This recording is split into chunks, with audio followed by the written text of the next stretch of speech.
बच्चों, we have an assertion and reason question. जब भी असर्शन और रीजन क्वेश्चन हमारे पास हो तब हमें उसे बहुत सोच समझ के सॉल्व करना चाहिए। हमेशा दो दो बार स्टेटमेंट पढ़ो तब सॉल्व करो।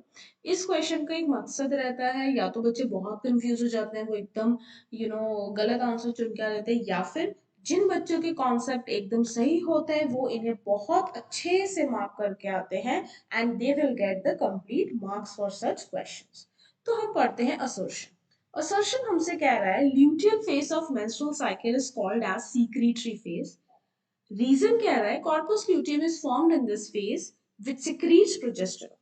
ठीक है, हमें पता है कि menstrual cycle के लास्ट फेज को कहते हैं हम luteal phase. इसे हम पोस्ट ओव्यूलेटरी फेज भी कहते हैं, राइट? इसी फेज में कॉर्पस ल्यूटियम बनता है, बिल्कुल। और ये जो कॉर्पस ल्यूटियम बनेगा, it is responsible for production of progesterone. और ये जो प्रोजेस्टेरॉन बनता है, इसका काम होता है एंडोमेट्रियम की मेंटेनेंस। एंडोमेट्रियम की maintenance.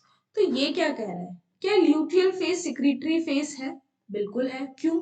Because it secretes the hormone progesterone. Corpus luteum is formed in this phase which secretes progesterone. बिल्कुल सही है।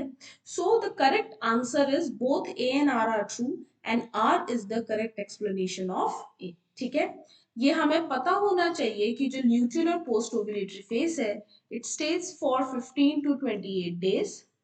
It is marked by of the formation of a very important structure which is known as corpus luteum. Corpus luteum का काम होता है progesterone secrete करना, क्योंकि pregnancy maintain करने के लिए वी नीड दिस हार्मोन। क्योंकि ये किसको मेंटेन करेगा? It maintains endometrium. और जब एंडोमेट्रियम मेंटेन रहेगी तो क्या सक्सेसफुल होगा? इम्प्लांटेशन। बात समझ में आई?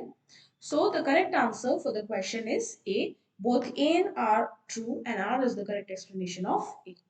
ऑल द बेस्ट बच्चों।